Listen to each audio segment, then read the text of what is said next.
Hey guys, welcome to the channel. My name is Ryan. I'm a disc golfer from here in North Texas. I'm just starting this off, just trying to begin this YouTube journey, trying to do a little bit of content creation, mostly based around disc golf. It's a sport that I've kind of come to love over the last couple of years. I'm 881 rated right now, and that's only through 3 rated rounds, and so I'm pretty early in the actual competition side. But I've been playing basically since COVID hit. Just wanted to do a little bit of an intro, kind of show you what I've got in my bag, and kind of what I roll with and what my plans are for this YouTube journey. So I just wanted to start off with what's in the bag. I'm not affiliated with any of these companies. Everything that I have and everything that I use is stuff that I choose on my own and I've paid for myself. So to start off, first thing I have is my Atlas bag. It's the first version that they came out with last year. I got it for Christmas as a Christmas present from my parents.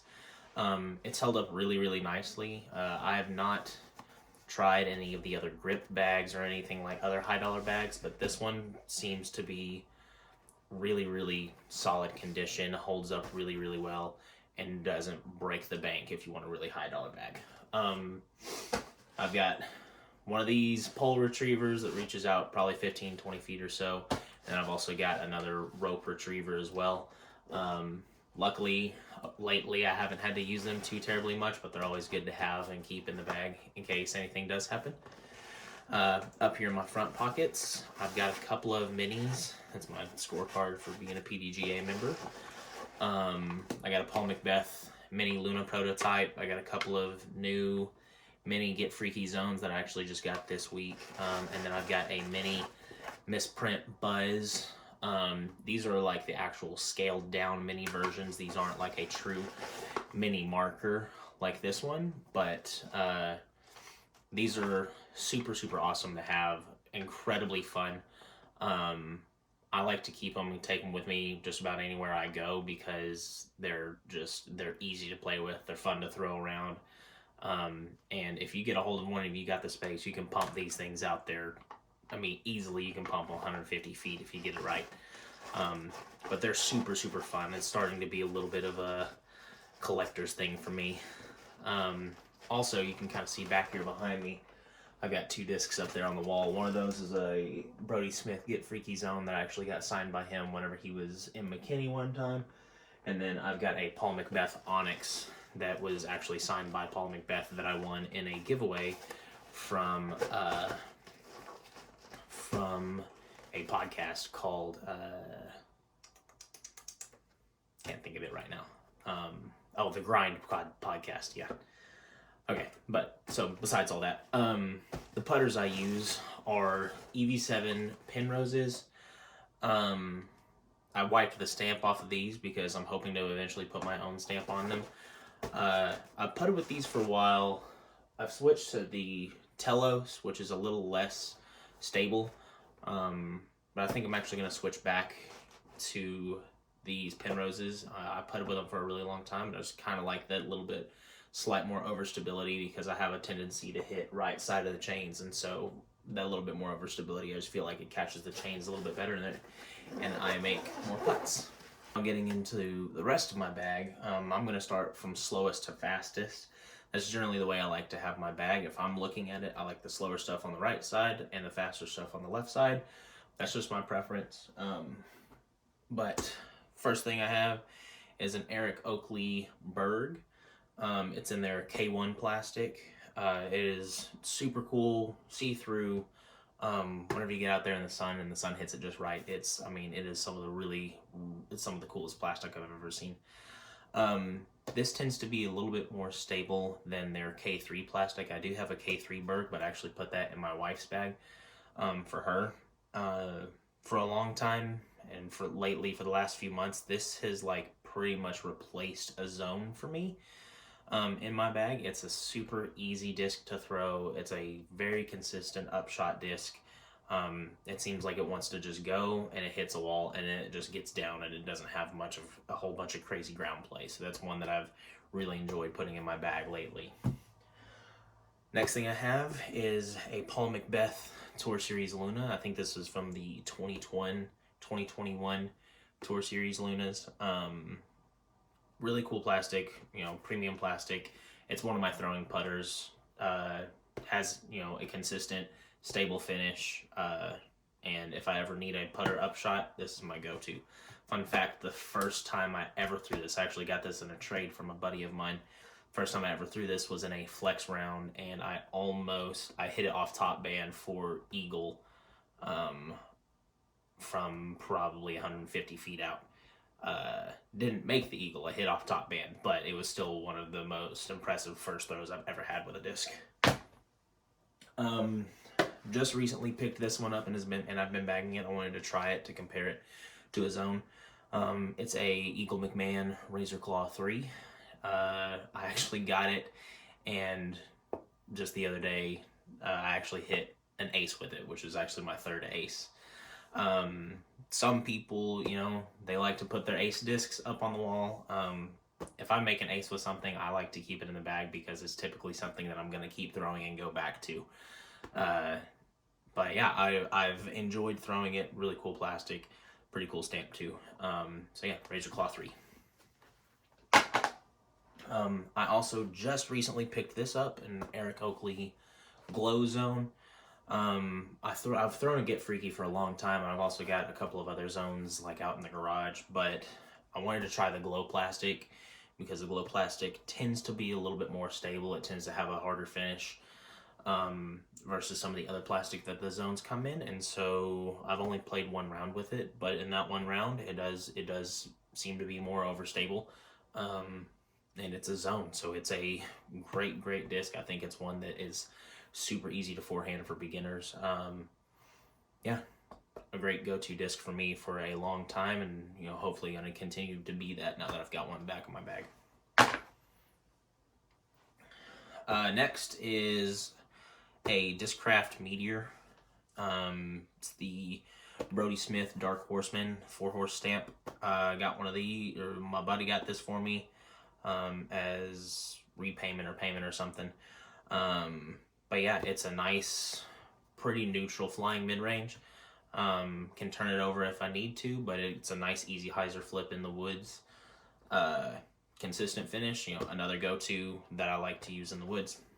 But I think this one is close to getting bumped out by this Lobster from Mint Discs. This is their Apex plastic. It's very, I'm not sure how to describe it. It's similar to the, it's kind of got the crystal plastic kind of feel, but it's got a little bit more, a little less grippy. I guess it's a little slicker, but this is a hyzer flip machine. I've gotten to where I can throw this thing on 80%. I get it on the right angle, flips up to flat, has a really nice glide, and it just gets down nice and easy. Easily becoming one of my favorite discs in my bag and one of my go-to mid-ranges whenever I need a for sure shot through a tunnel in the woods. Then I've got a Tim Barham Tour Series Buzz SS. There's no relation between me and this guy, but that's part of the reason why I got it, because it has my name on it, even though there's no relation, which is pretty cool. This was actually my very first ace disc. All three of my aces have come at the same course in McKinney. But yeah, it was an all backhand hyzer, all air, straight into the chains. Super awesome. I've thrown it in the creek a couple of times, but luckily I've been able to find it every time I've done it. Yeah, super special. Very straight flying buzz for me. But I have it, and it complements my actual buzz very well. I've found this buzz to be a little bit more stable than other buzzes that I've tried, but I like it. It's it's a buzz. It's one of the most popular mid ranges out there that's ever been made. And yeah, you can tell it's pretty worn in, but it's a nice straight flyer whenever I get it on the right angle. And it's, if I throw it on hyzer, it's going to stay on hyzer. If I throw it on anhyzer, it stays on anhyzer. So it's an easy, workable disc for my bag. So that's it for my mid-ranges. Now to my fairway drivers. I have two of the Paul Macbeth prototype Athenas. Um, I've never really bagged a T-Bird or anything in this slot, and I actually do want to try the new first run Athenas because I've heard that they're a little less stable. But these things seem to glide for forever. I'm hoping to play with them a little bit more, get them a little bit more beat in, so hopefully they lose a little bit of that stability that they have. They have a little bit more flip, but still have the super just insane glide that they have. Consistent finish, they're ones that I've been throwing lately, and I like the way they fly. They're easy to throw. They feel great in the hand. I mean, they're only a 7-speed, and so they feel really, really good in the hand. Really good discs, if you can find them. Then I've got a Mint Discs Jackalope. I think this is an 8-speed. Tends to be, some people have said that they're pretty understable and really flippy. In this plastic, I think this is their Eternal plastic, which is a little bit more clear. If you've never tried any Mint Disc stuff, you need to go pick it up, try it out, throw it. Their plastic feels amazing, feels very quality. But for me, this is a disc that I got in a player's pack at a tournament this summer. And it's a super easy hyzer flip disc. Glides really nicely. If I throw it flat, it'll turn just a little bit, but it still always wants to come back and finish to the left on hyzer. And you can actually kind of get sneaky far. That's another good disc. And then this is a Z-Flex Heat. This disc is probably I've thrown my longest shots with this. Understable for sure. Very easy hyzer flip, and you get on that right angle, flip it, you flip it up to flat, and it just wants to go, go, go, go. Probably one of my favorite distance drivers in the bag, but definitely not something I throw into a headwind. And I've got a Mint Discs Phoenix. Another one in their Eternal plastic. This is one of their newer molds that they've released lately. Very Raptor and Firebird-esque. Feels really great in the hand. Super overstable, or not super overstable, but consistent overstable finish. Great disc for forehands. I've gotten to where I've been working on my release and on my forehand and stuff, and this is one I can get on just a little bit of anhyzer. It wants to get to flat, glide for a really long time, and it just gets down. Very consistent. One of my go-to forehand drivers for a shot that's like, a dog leg right. And then I've got a Captain's Raptor, the first run Captain's Raptor from last year's drop in this Crystal Blend plastic or modified overstable disc. It's gotten some work. It's gotten a little bit beat in. It kind of flies like a normal Raptor, but it's still more overstable than any other Raptor I've tried. I think it's a little bit of a combination. It flies a little bit more like a Raptor because of a combination of the power and form that I've been working on, but then in unison with the fact that it's been used a lot. It's been kind of beat in. This is my third and final ace disc. I actually got an ace with this one just last month, just a few weeks from whenever I aced with that Razor Claw 3. But yeah, very overstable. Whenever I got it, I thought it was going to be kind of a gimmicky kind of disc that I was never really going to use, and then it's turned into one that I've used a lot. And there's a handful of courses that I play where I actually will get to this one out of the bag because I can trust that it's going to get down out of the air and get the flight that I need on certain holes. So sharp dog leg lefts, big dog leg rights, this is my go-to disc. Now on to the distance drivers. I don't bag a ton of distance drivers, if 6 isn't a ton.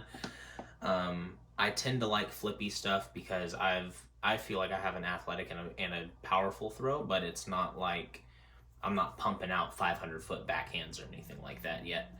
I've got an Avenger SS. This is one where it's got a very consistent, nice glide. It's really my go-to anhyzer shots on a backhand if I need them. Because I've gotten to where I know the angle that I need to throw it on to get it to fly the right way, where it won't just turn over and just burn and turn into a roller for me. But it's consistent. It's go-to. Another one of Paul McBeth's disc, and just another really great beginner driver, honestly. It's one that I've had. I haven't had this specific one, but I've thrown Avengers, the SS, pretty much since I started playing disc golf. The next I have is a Finish Line Era. This is the F2, so it's like an X-Out version of it, so it doesn't have that cool stamp that Drew Gibson put on there. It's more stable than the Avenger, but less stable than my Onyx. So it's another one. It's hyzer flip, 10-speed distance driver, has really good glide, very easy to be accurate with it if you get it on the right angle. Then I said, next one is the Onyx. If you've never thrown an Onyx and you've got a higher arm speed, I would say give it a shot. That 6 glide is for real. But this is a disc that is becoming one of my go-to drivers, especially into a headwind with that 3 fade on there. It's overstable, it's gonna get down, but into a headwind, this thing will go, you just flip up and it'll just want to fly for forever. It never seems like it wants to get out of the air sometimes. Then I've got a first run Zeus that I need to clean off, that is very muddy. I got this as payment for actually returning a disc to somebody, so let that be a lesson to those of you that are getting into and playing. Yeah, if you find one with a number on it or something like that, give them a shot, because you never know what you might end up with. So this is a first run Zeus, kind of a flatter Zeus, I feel like, but it's one that is, again, another understable, or not understable, this one's technically overstable because it's a -1.3, but it's becoming one of my go-to drivers. Again, it's one that wants to fly for forever. I can throw it on a nice big flex line and it's always going to come back, and it just seems to want to stay in the air. Then I've got this really cool Andrew Presnell Force with a ghost stamp from this last year's drop. Another one that I need to clean off. It's like this, they're Discraft's ESP swirl plastic. This typically, I only throw this one on forehands for the most part, especially if I need a forehand into a headwind. Trusty, consistent, it's always going to get down and finish. It's very overstable. And then last but not least is an Ezra Aderhold Tour Series Nuke. Another one with this ESP swirl plastic from this last year's drop. I just recently swapped out my Paige Pierce Nuke for this one, because this one's a little bit fresher. It's not as beat in, not as worn in. Again, that's probably on the upper end of my range for where I want to throw, but whenever I get this thing on the right, the right speed, the right release and everything, these ones do want to fly for forever. So that's my bag. For the most part, I don't swap stuff in and out very much, but I've gotten to where I'm trying out newer things. I'm trying out some plastics and some discs that I've never thrown before. Discraft is, obviously a big staple in my bag, but I've begun to where I'm branching out and trying other plastics and other companies. So yeah, I'm hoping to be able to turn this into a fun page for people just to be able to watch, so that way y'all can come along with me on my disc golf journey, wherever that might be. Right now competing in intermediate, but hopefully being able to make that jump to advanced, at least in the local scene, be able to jump to advanced by next year, and then hopefully eventually playing MPO in tournaments, definitely locally at some point. I'm not quite ready for the Pro Tour, for sure, but yeah, I've got a really cool series that me and some of my buddies are going to try and put together for this next year, and so I just wanted to do a little bit of an intro and kind of show y'all what I throw, and then we'll see where it goes. So I appreciate y'all dropping in and checking it out. If you haven't already, if you would, please like and subscribe. leave a comment for anything that you might want to see, or you would like to see me try out, and I'll do my best to make it happen. If you can, follow me on Instagram at Ryan KB_DG. Thanks.